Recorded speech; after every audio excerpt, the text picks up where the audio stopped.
Dr. Senka Holzer today with us, and I will give you a short intro about her rich profile actually. Dr. Senka has a PhD in molecular medicine. Her study about disconnection from our values can impact our hearts won McLean Hospital and Harvard Medical School Research Award. She leads a research unit on heart signaling at the Department of Cardiology of Medical University of Graz and enjoys sharing her work on values with her students, friends, professional coaches, leaders, and total strangers sitting next to her on a plane. Her approach is to combine newest finding in the field of well-being, preventive medicine, stress research, and positive psychology with years of experience in professional coaching in order to develop innovative, dynamic, and evidence-based coaching tools and programs. This session aims at helping you establish the science-backed framework for coaching that will ensure your clients are getting the maximum of their coaching experience. Welcome, Dr. Senka, and please go on. Thank you so much for this kind introduction, and thank everyone for joining us in this session where I'm going to talk about my favorite topics, combining research and coaching. So I'm greeting you all from Graz, Austria, and I wish you a good morning, good evening, or good afternoon, whatever time zone you are at. And I'll start with slide sharing. Maybe you just give me a quick feedback if you can see my slides now in the full screen mode. Fantastic. So thank you very much. So as introduced, I'm going to talk about well-being research and how we can use everything that has been discovered in the last years and decades as the framework for a breakthrough coaching experience. Here is a quick overview of what I'm going to talk about, and after the very brief introduction where we will discuss this idea whether we should connect research and whether we should bother with all the neuroscience and whether we should know all those details when we do coaching, yes or no.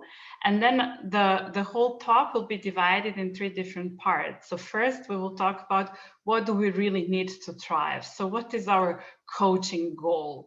And I'm going to share some highlights from the well-being research, some amazing science of life values, and then we'll go to the part two and discuss why those concepts that we so heartedly believe that they're going to work, why they don't really work as well as we expected. And I'm going to introduce three different concepts that we discovered in our research that could serve as an explanation how we can enhance the current research and also enhance the coaching practice.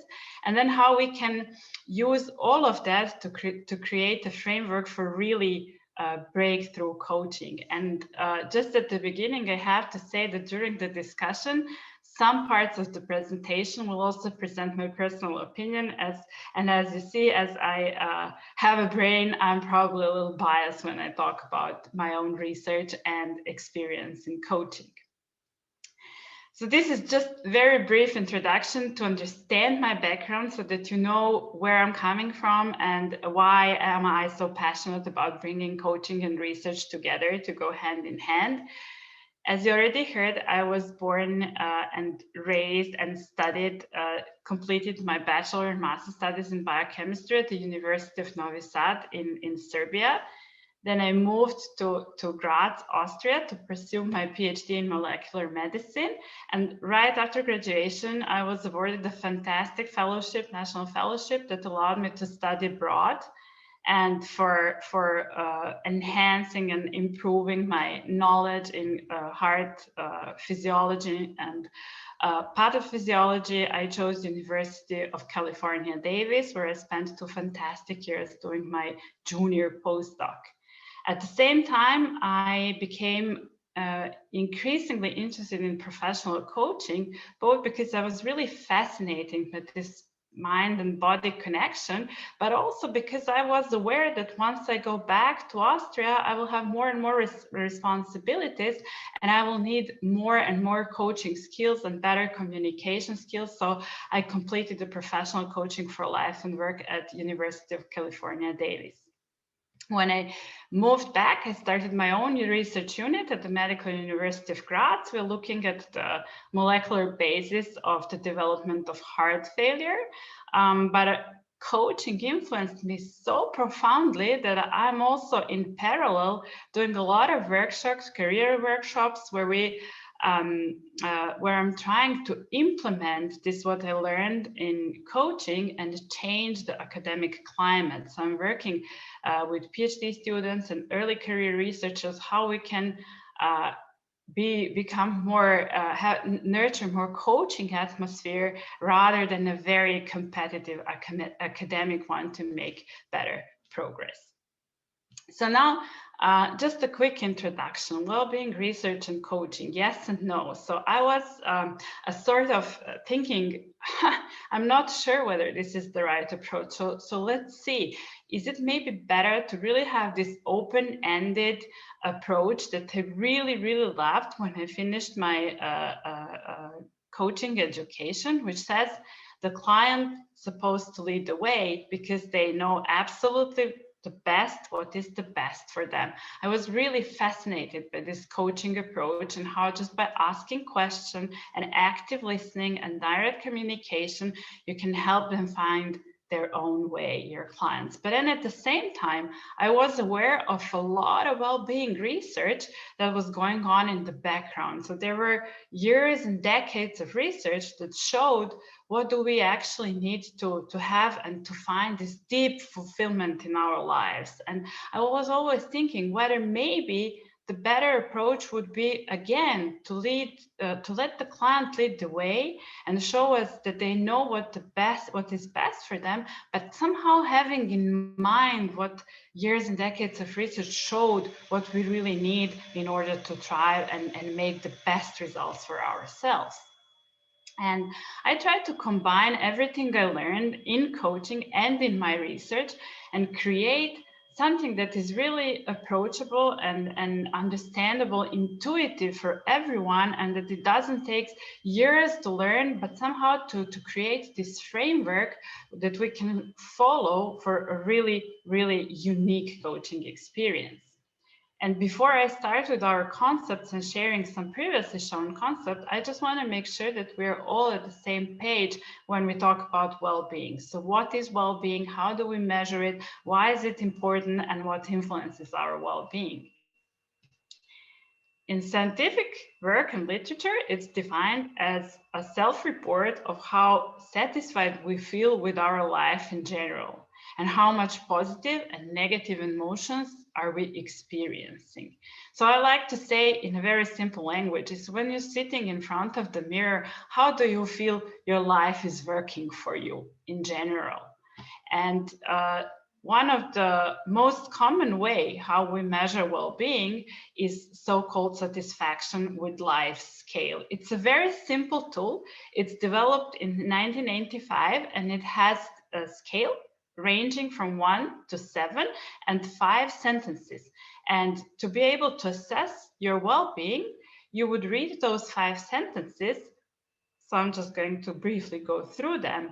In most ways, my life is close to my ideal. The conditions of my life are excellent. I'm satisfied with my life.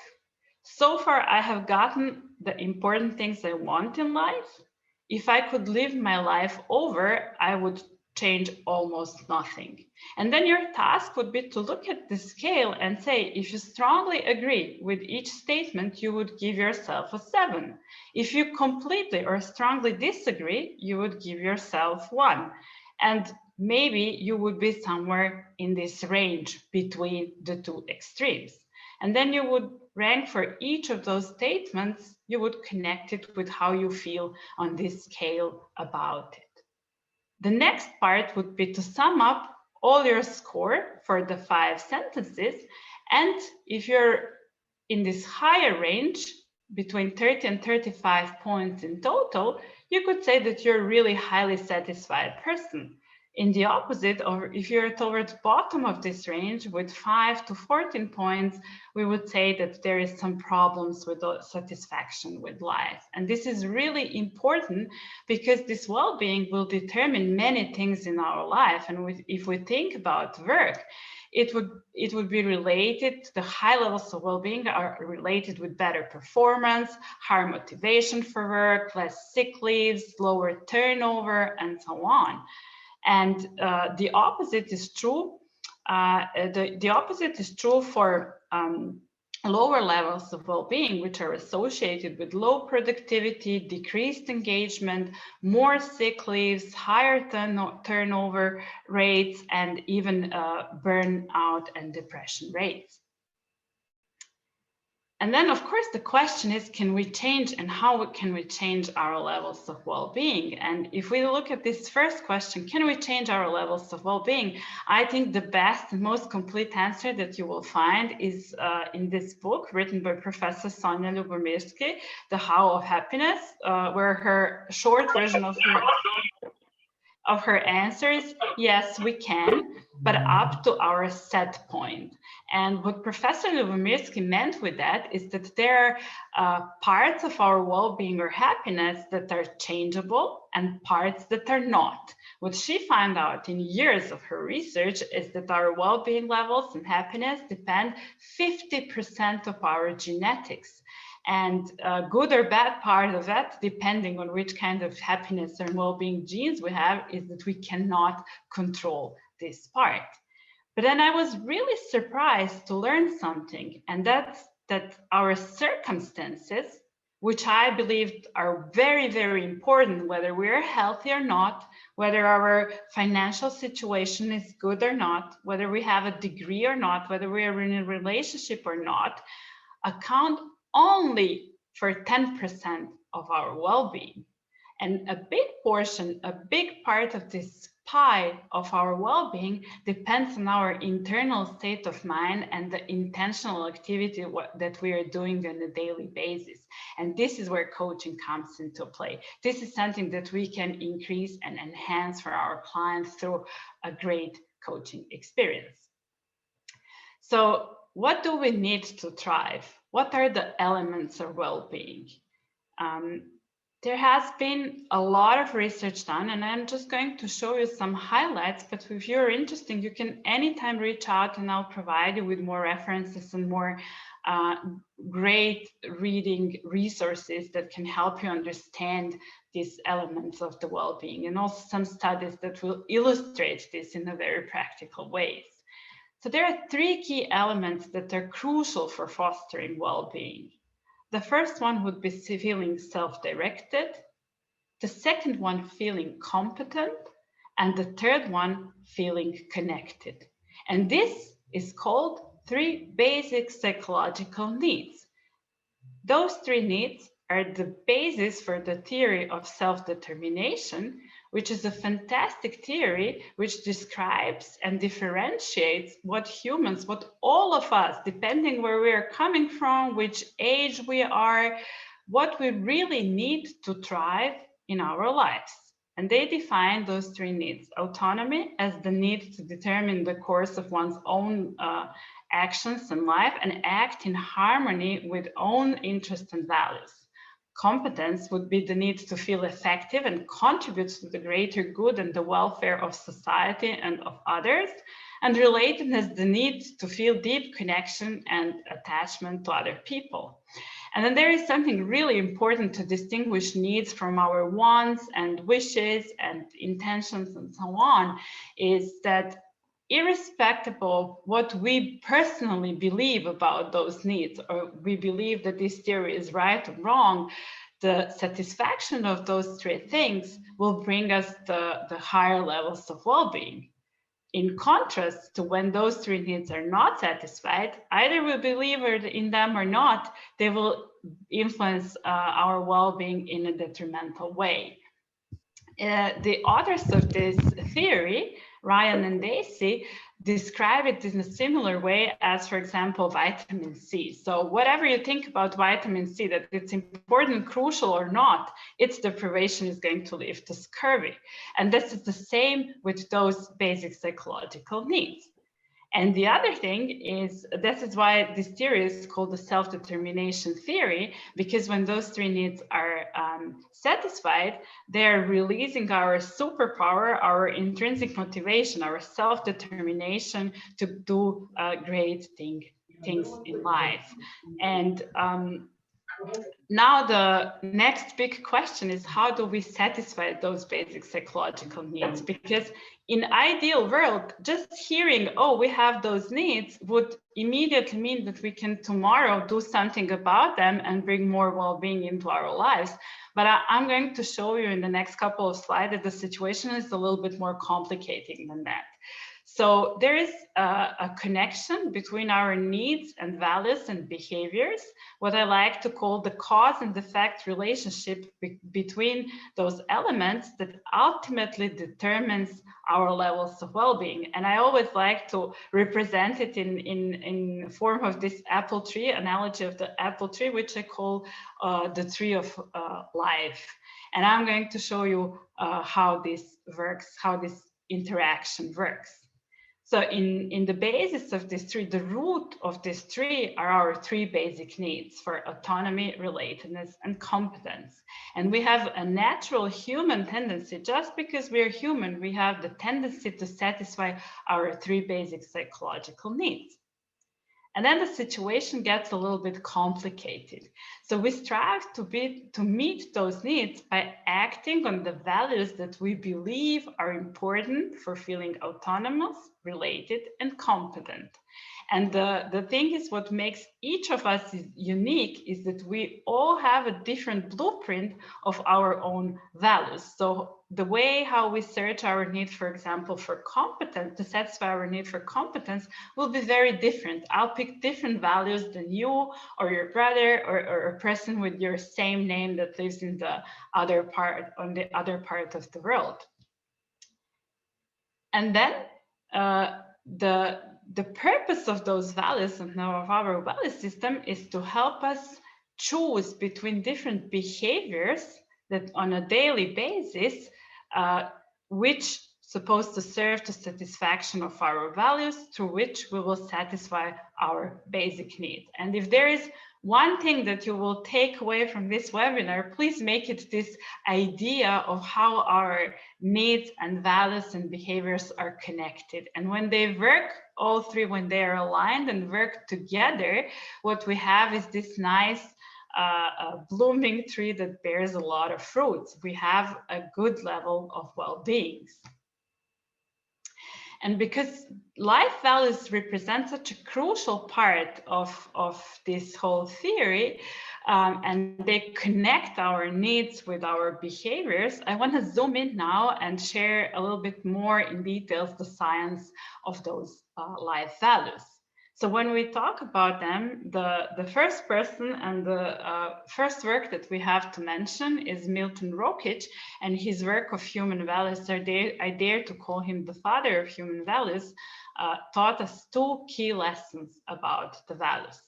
Lesson number one is that virtually every decision, no matter how big or small, starting from whom to marry, right down to which toothpaste to buy, is rooted in a value we hold and our beliefs around that value.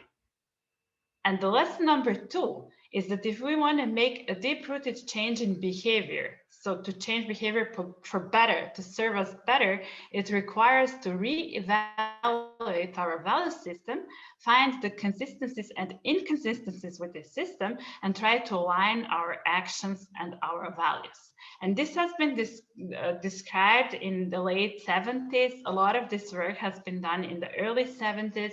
And from this research, a conventional coaching practice emerged. I'm sure that you already tried this exercise, that you may even use it with your clients.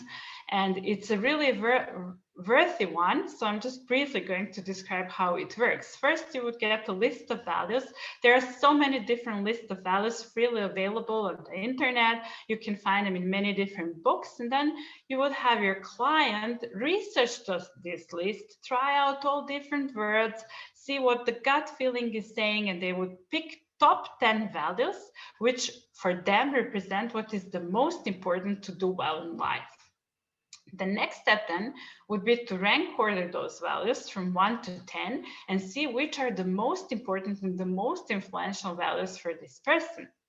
Then the client, together with you, would create an action plan where the whole idea would be to find spots and slots where you can introduce activities that are rooted in these values to bring more of those values to your life, which should result in improved levels of well-being. So this was the theory, but the practice showed that this doesn't really work on a long run as we expected. And now I'm going to introduce some challenges. Why do we think, how we recognize that this approach is not working on a long run as we wanted? So the challenge number one is that we're not always walking the talk.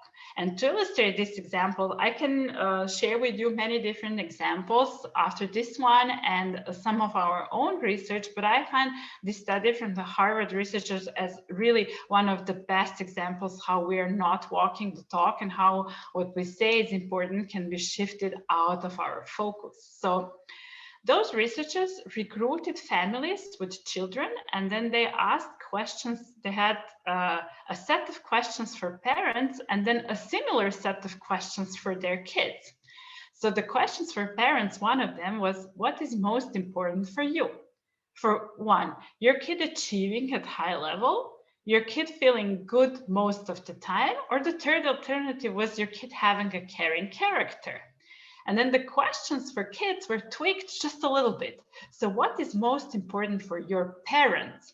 You achieving at high level, you feeling good most of the time, or you having a caring character? And the result of these questions and interviews was really surprising, because 96% of parents said, we want caring kids. They said that developing caring moral character is their absolute top parenting priority. And then the kids said, well, that's not what I heard. 81% of kids thought that top goal of their parents is their personal success.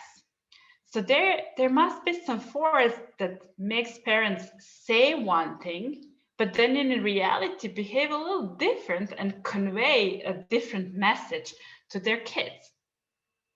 The challenge number two would be that we don't stick to the plan. And a really good way to illustrate this, that even if we have the smartest goal set, we don't stick necessarily to the plan on a long run. And the great example for this is the research around New Year's resolutions.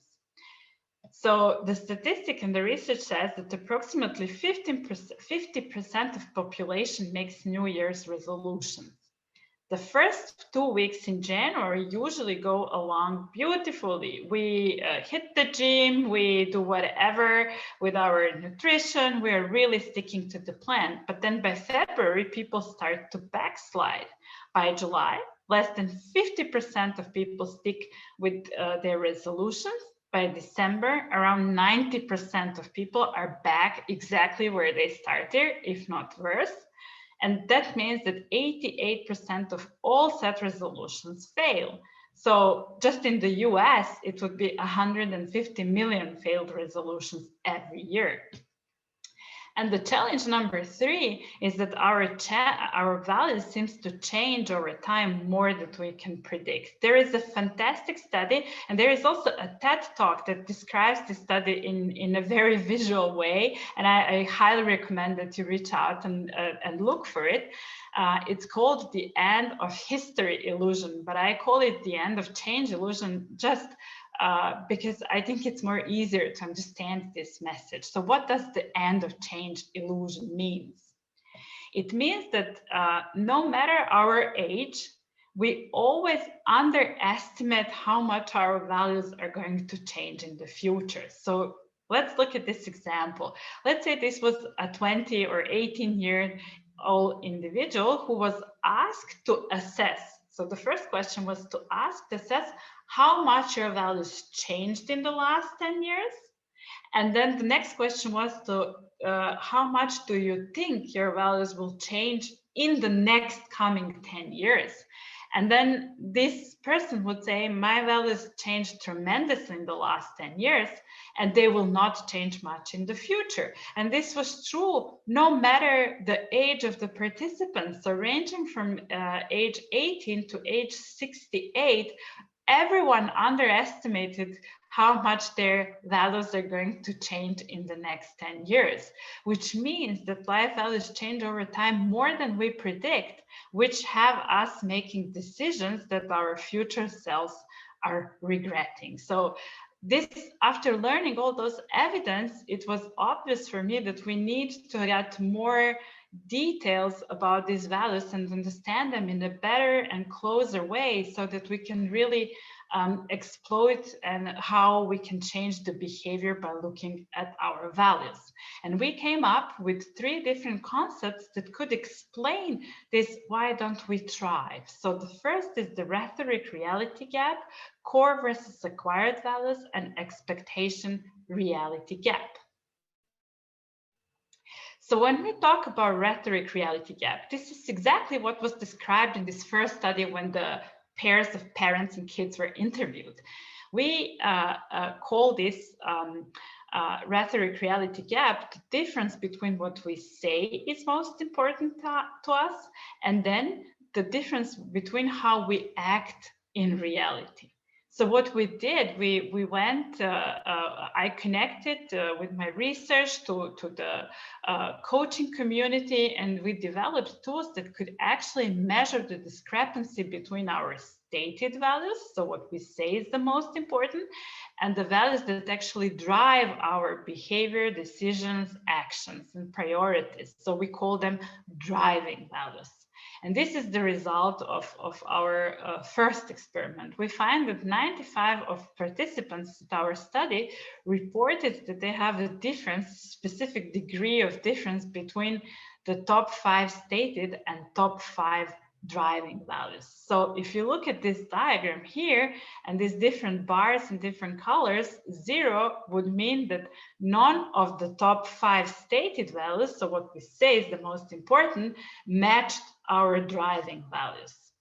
And then 100% would mean that everything we say is perfectly reflected in our behavior. As you can see, the majority of people find them somewhere in between. So there is a specific overlap between what we say, what is important, and then what we do in reality.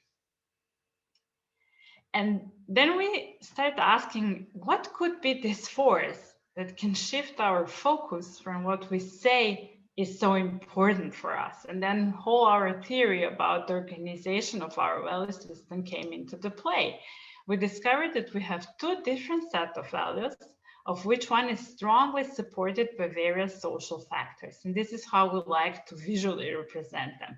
The first group of values would be our core values, our innate and inherent values, which are then surrounded by layers of what we call acquired values. And now we're going to zoom into the differences between core and acquired values and how we can use this knowledge for a better coaching experience. So let's first see how did we get those 2 different sets of values, because I'm a really molecular person and I hold a degree in biochemistry and molecular biology. This is how I saw it immediately when we started this, differentiating between these 2 different sets of values. I could say core values are sort of our psychological DNA. This is what we are. We are born with this, as we are born with our physical DNA, which then determines the different characteristics of how we look and how flexible our joints are and so on. Our psychological DNA would be a profile of how we go about satisfying our 3 basic psychological needs. And if you here imagine those, instead of genes for eye color or height or whatever, as your psychological genes, what do you need to feel connected? What do you need to feel autonomous? This is how I imagine this core values is working. This is something you were born with. And then we have those acquired values, which are coming from the outer world. And I used to represent them as a little virus, which is having his own genetic material. He's fusing with our system, with our DNA. It's incorporating its own information into our DNA. And once those values are mixed, we cannot recognize our original files anymore. And the reason why this is happening is because this acquiring values process is happening at such an early age when we don't have neither knowledge nor experience to know what our core values are. And then we end up with completely mixed files, which we cannot sort out anymore, except by deep reflecting, which is going to be the topic of the next couple of slides. So where do we acquire values? Where those acquired values come from? The first layer of acquired values would be our microenvironment. This is the most intimate and the most effective way how we acquire our values, from our close family and friends. And here I just collected some of the examples of our clients which reported what would be the advice they got from their parents or guardians that stick with them the most throughout the life. And here are some examples. If you fail in school, you won't be able to get a job. Choose a profession that will make you rich. Or the typical one, boys don't cry. It's really everywhere in our society and modern culture. Just try to be as other kids. Or men don't like women who are too smart. Or the worst that can happen is you get a divorce. And now imagine if you're on a receiving end of these advices, your value system will be definitely influenced by this. Let's say this boys don't cry. If you hear that all the time, then toughness and strength will be the values that will be supported by your environment. And that doesn't necessarily have to match your own values.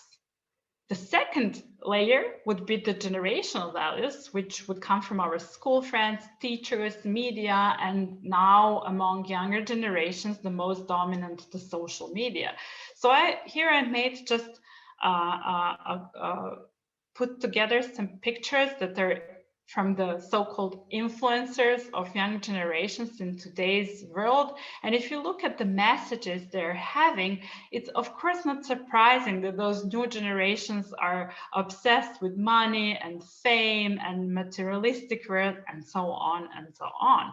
And then the last, the most other layer of acquired values are the cultural and national values, which we are absorbing in our history classes, national symbols, stories, prominent manuscripts, and so on. So really, depending in which part of the world we are born and raised, our value system will be highly affected.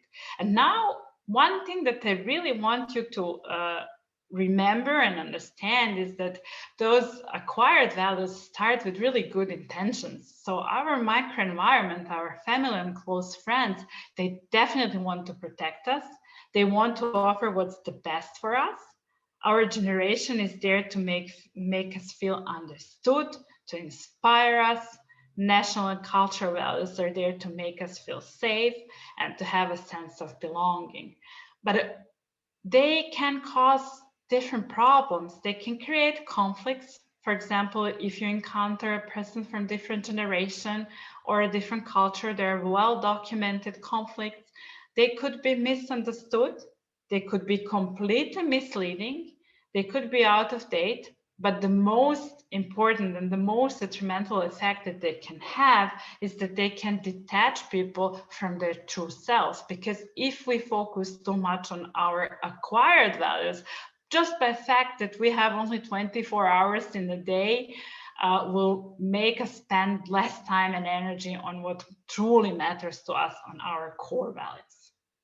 And this is something that we actually measured, and we could show that too much focus on our acquired values can decrease our well-being. This is what we measure in this study. So here on the Y scale, you see this score from the satisfaction with life scale experiment that I showed you in the beginning. It ranges from 1 to 7, and you can see that there is a negative correlation with how much focus, so the relative centeredness on our acquired values. So the more we are focused on our acquired values, let's say 100%, the lower levels of well-being. And the opposite is true. If we are not focused on our acquired values at all, but live in alignment with our core values, our well-being has higher levels.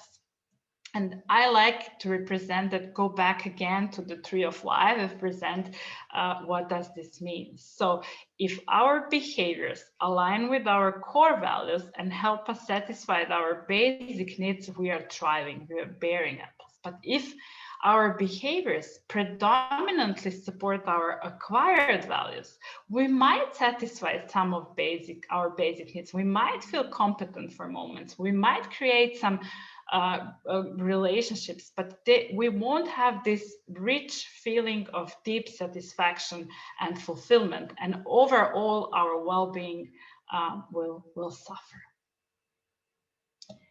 Why is this happening? So one of the explanations for this effect is the expectation reality gap, and this is what it is.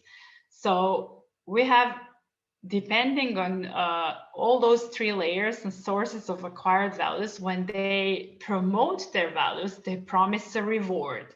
Let's say, if you do great in school, you'll be happy in life. If you always show toughness, you'll be well respected by your colleagues, and so on. So they always come with a specific promise of a reward, which raises our expectations how those values will then influence our life and our reality. But then what happens is that this rich feeling of satisfaction is missing, and this is what we call expectation reality gap. So those acquired values, which are based on persistent voices of our surrounding that promise good and happy life if we do some things and avoid other things, very often do not bring us the same level of happiness as they are promised. And now, because I have 2 small kids, and this is something really relevant to my life now, I'm going to show you how it looks like in my life now. So this is what we expect that we get, and this is inevitably the result that we get when we try to make these nice baby photos that we see in the internet. So why do we have this expectation reality gap? We studied that also in more details.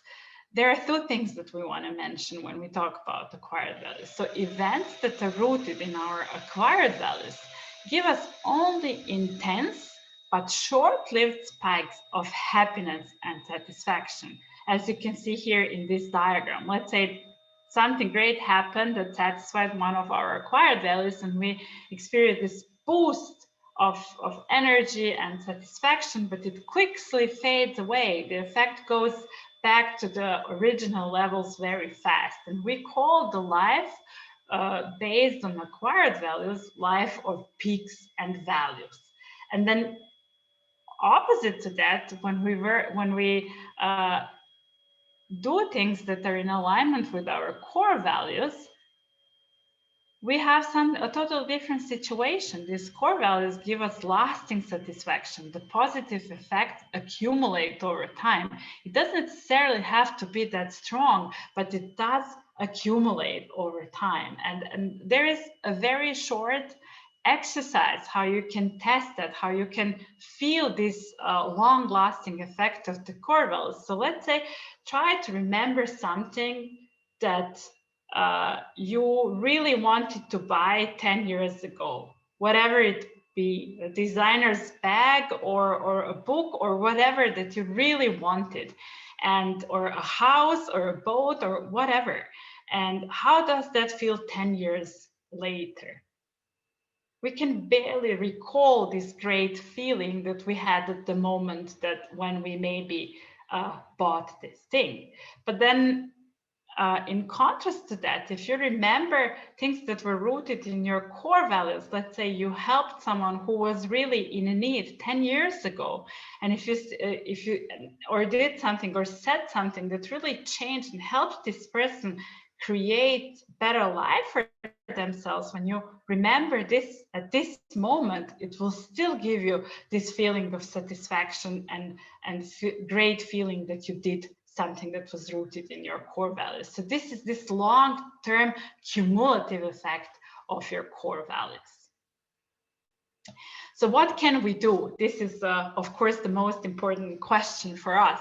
We can do, of course, coaching. This is the summary of everything, coaching, of course. And just to show you quick some results from our study, we showed that this effect where we really intensively talk about value system and help people create awareness around their value systems, that we can make amazing results. So if you look here, first conclusion was that we can help people orient away from their acquired values and more towards their core values. So here we have the control group.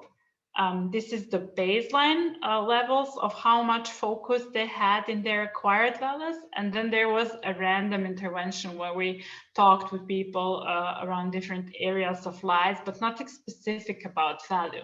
So their relative centeredness, how much time and effort they dedicate to their acquired values, did not change over time. But when we help people design 3-session coaching that is really helping people understand this connection between needs and values and behavior, and then differentiate between 2 different sets of values, they can completely orient away and decrease by almost 10% how much time and effort and dedication is there for their acquired values. And most importantly, this could affect also our levels of well-being. So if you look here, this was the baseline of 2 different groups, control and the coaching group on this, again, on this scale, satisfaction with life scale. And if you look at the control group, which had the control intervention that was not value-based, we have no change in the well-being. But then when we have the coaching group, we have an increase in the well-being, which could stay even 1 month after the coaching session was terminated. It actually increased from the after the session 3 to 1 month follow-up. And I didn't show you this data because they are not yet published. This was published at this Harvard conference, but the other data are not published. We made also follow-up for 6 months, 12 months, and 24 months after the coaching, and we could show that the levels of well-being actually stayed at these higher values all this time. And as a general message to you, what is for me my top coaching goal, and which I want really to spread this idea, is to create the culture of awareness around first our needs, values, behavior connection, and then specifically the awareness around 2 different sets of values.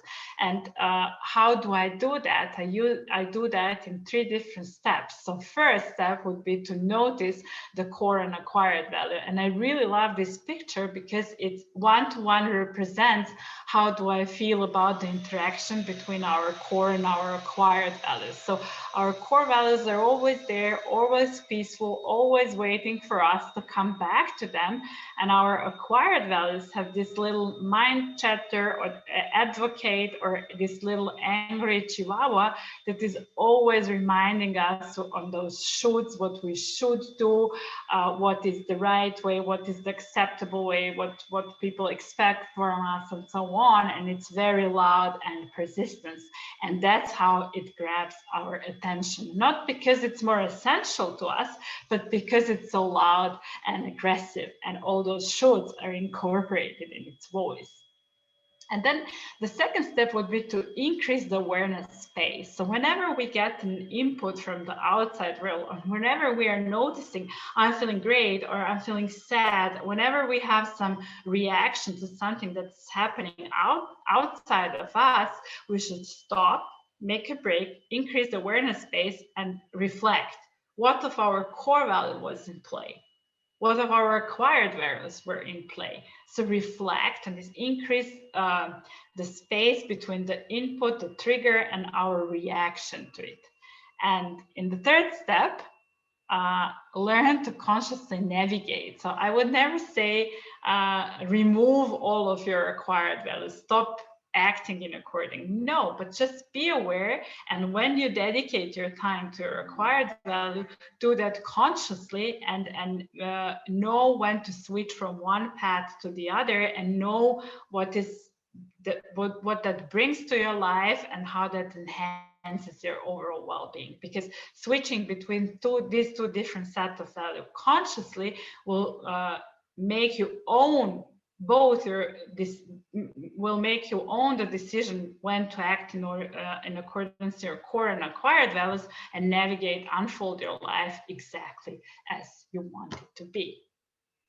And when I present this, all this data and all this research, I get very different feedback. And I'm just hoping that whichever group of your feedback and how you feel about this information you are, that there was still something that you can take from this webinar and incorporate in your coaching practice in the future. So I thank you very much for your attention, and I'll be happy to take on some questions and discuss. I noticed that we have some in chat, so maybe we can go and check the questions. Thank you again.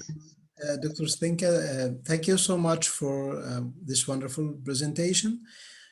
We have, let me just read the questions which we have. The first one, how can we differentiate between our core and acquired values? Sure, this is my favorite and then the best questions of all questions. So it's difficult, it's challenging, I have to say. We acquire those values over really long time, sometimes even decades, and sometimes they're imprinted in our brains on such a fundamental level that it's really hard to bring them to our awareness. And so there is a lot of resources. I do invite you to contact me via the CTA's LinkedIn page and ask me for the resources that I can check. There are blogs that we wrote, that there are many information that I personally wrote. There are many research studies that can help you identify what are the right questions to ask your clients, and I'll be really happy to share that with you. And we also have a course that can help you this process, but we can discuss that then after the session. I would love that in 45 minutes I can give you all this knowledge, but this is the process. Our experience says that people need somewhere between a month and 6 months to understand their whole value system. And that's why I think coaching is a perfect tool to get there. Thank you, Dr. Senka. And the second question is, where do core values come from? Also great question. So this is a matter of debate. I cannot say for sure because it's really hard to have a proof that it's all genetically and that we're born with them. But the reason why we strongly believe this is the case is because when we really, with our clients, and we really made a long-scale study and large-scale study, we noticed that people talk about these core values the same way. They use the same language as they use, for example, for describing the personality traits. This comes naturally to me. This is who I am. This is what I have been always. This is the only way I can imagine myself reacting. This is what I'm naturally driven to. So this is how I would say indirectly we connect that to the same type of information as our personality traits. So that's why we believe. And that is very opposing to the acquired value, because even when our surrounding is completely against our core values, we tend to stick to them. Just think about it. So this is something we cannot leave behind and not be.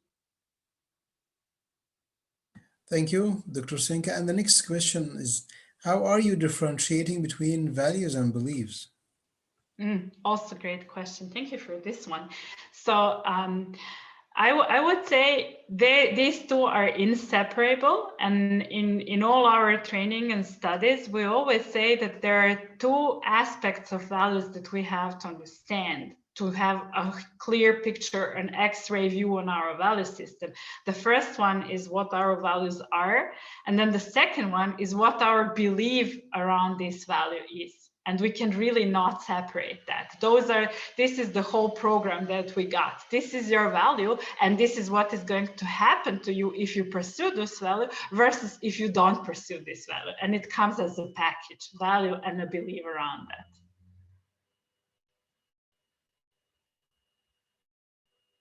Thank you, Dr. Senka. And then the next question is, are we all born with the right core values? How can we trust those? Interesting and philosophical one. So I had a discussion with many psychologists along the way since I started this study.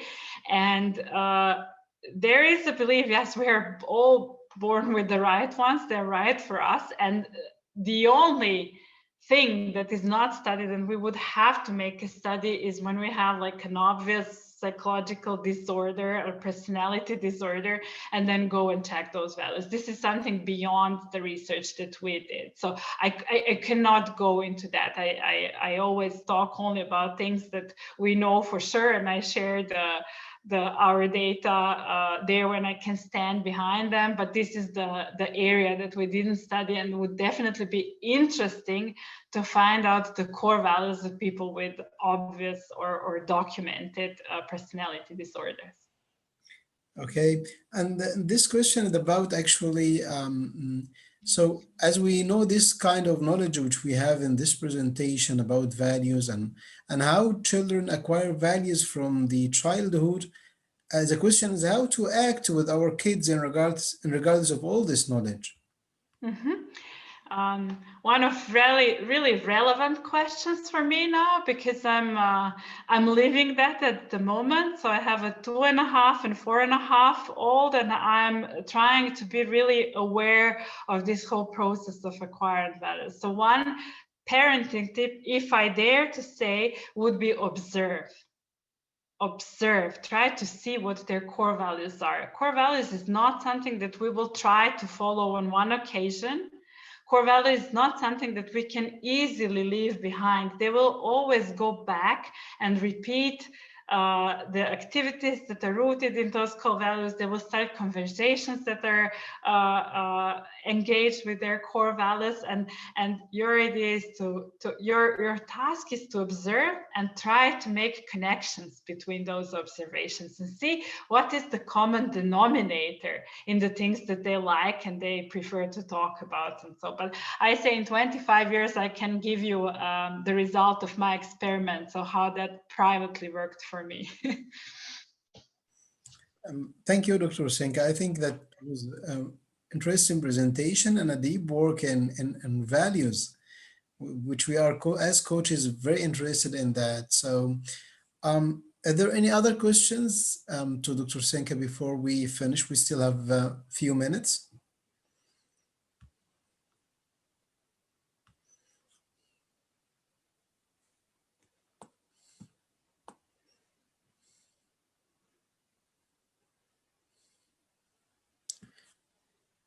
Maybe if there are no questions, I might want to give you 2 tips for like practical questions. So if we have time, what would be my number 1 tip, how to understand the acquired values of this first layer, the microenvironment?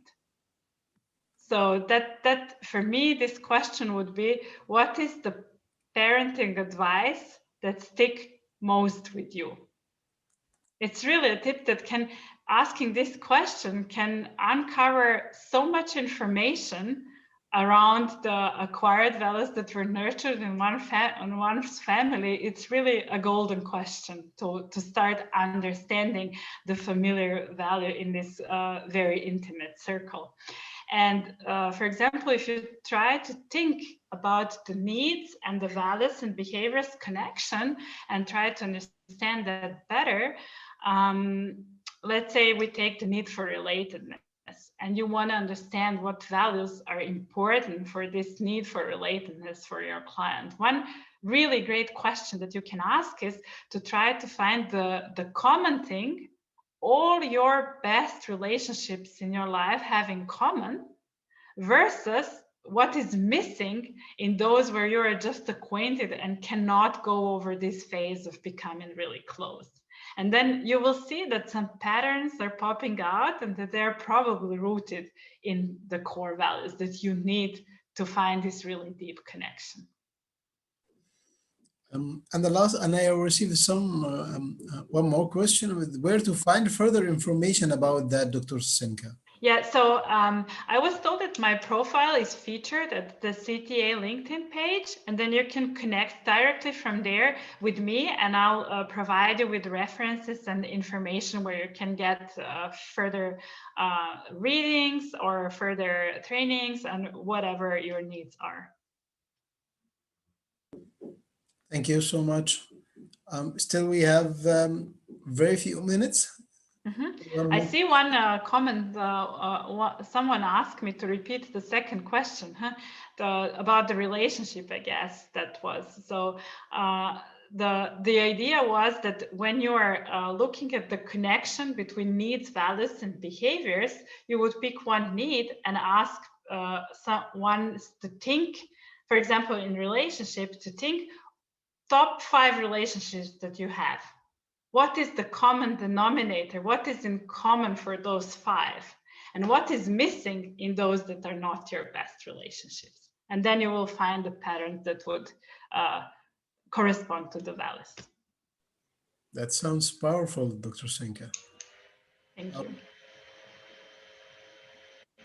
No, actually, thank you so much, Dr. Senka, for this valuable information and deep information about values.